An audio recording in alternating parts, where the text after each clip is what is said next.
Logitech Brio.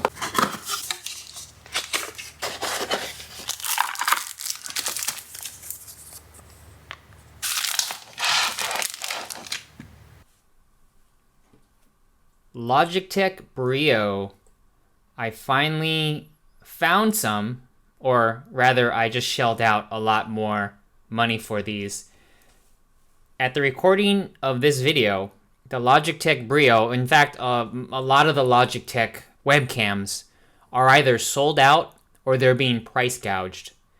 Unfortunately, the government doesn't see the webcam as an essential item, so anyone can price gouge them, which sucks. So the one I have right here, I paid almost $100 more than what it sells for. If you can find it for $200, which is what it's supposed to sell for, that's great. You should buy it right away.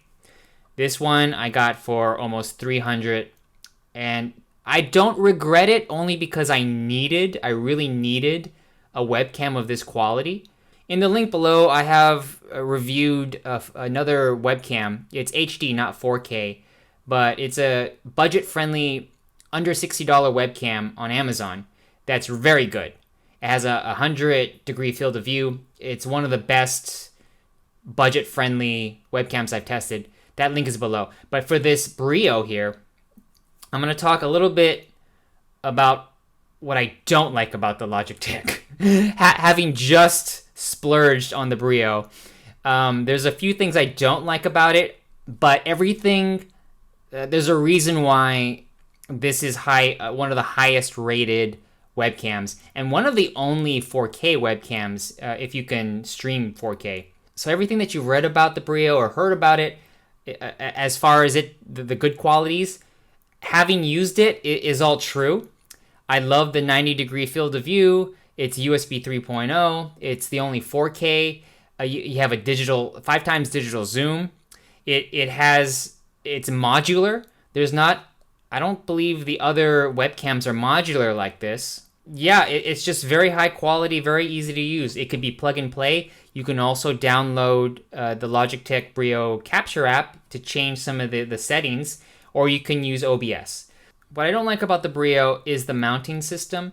So it's great that it has this it's a completely flush a quarter 20 thread here that you could screw onto any tripod or any other kind of mobile Israeli arm like I have here.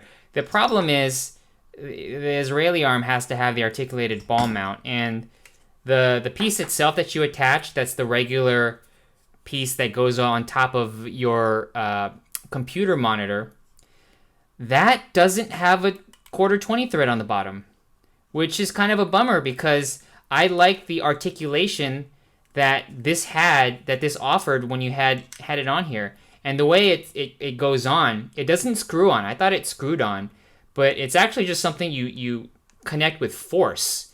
And then when you want to take it out, you got to pull it out, and there's a pop, and it's only a plastic connection. And I think if I keep doing it, it's going to eventually just break. So I didn't like that. How I'm paying for a premium product here, and I'm not getting premium features. Why not put a quarter 20 thread there? It's just it seems so obvious. But anyways, if you want to mount this on your monitor, it has a wide range to mount on, and it has grippy material here and here, and it's a good mount. It's a good mount, except it doesn't have a quarter 20 thread. So that's a big bummer. I had no idea it didn't have that. You have to screw it on the bottom. The other thing is this. It comes with a privacy filter, which is better than a roll of tape, I suppose. But the way it goes on is like that. And then it just covers.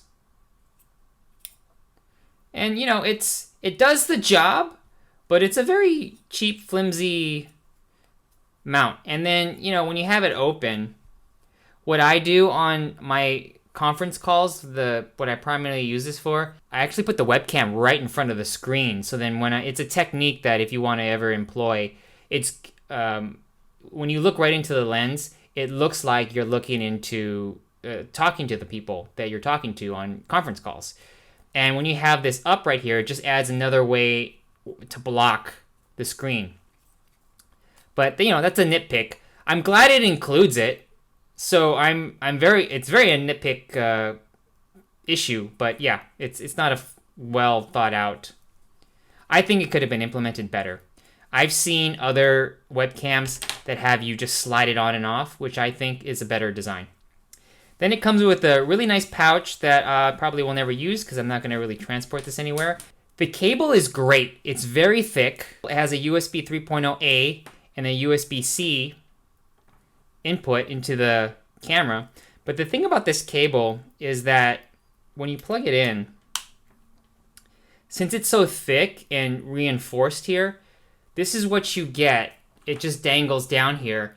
And you could see on the connection point, over time, that's going to get damaged if you keep removing it and putting it on. And you can stress this point, and because it's weighted down so much, that could be a problem. So all I did as a solution to this was I have another 90-degree USB-C cable. And here it is here. So it's a USB-A on one side and USB-C, but it's a 90-degree.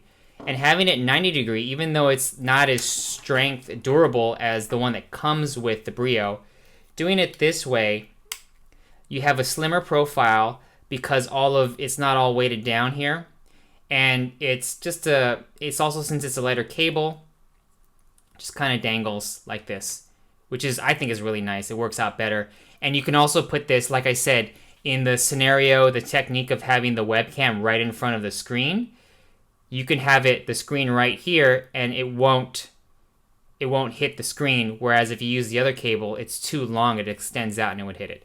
It's very small, very minor. All my gripes are very minor, but that's another thing. And the last thing is there's a tally light when you have the Brio on.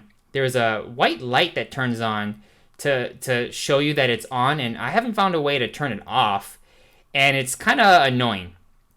Pretty bright, and it's like having a bright light shining in your eye, especially when you're looking right at the lens. But those are all my issues with it. They're all minor. I guess I'm complaining more because I spent an extra $100 on it, which is my own fault. But everything else about it is great. The colors are fantastic. It's one of the more accurate colors on a webcam I've ever used. The autofocus, it doesn't hunt as much as the other autofocus webcams. I have a Logitech C10, and that one hunts a lot, and I have to go to manual focus. But with the Logitech, I can keep it on auto, and it won't hunt as much. Everything's just a lot more gradual. Even the exposure is a gradual progression from light and dark, and the white balance is the same thing. You can set all of those manually, and you can also change the field of view from about 63, 78, and 90. So the lower the number, the field of view shrinks. 90 is perfect for me. I like to see the full room where I'm at. I don't like it when it's right up into your face. And the audio, it's okay. This is a microphone test of the Logitech Brio. I'm 1 foot away from the built-in microphones on the webcam.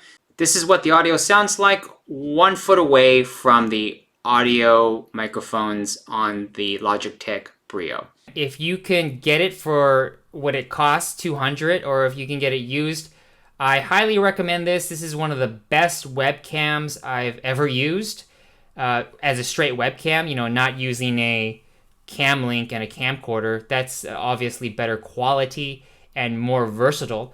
But with the Logitech, as far as webcams go, you can get it all the way up to 4K. I don't think there's a lot of options out there besides this if you can find it.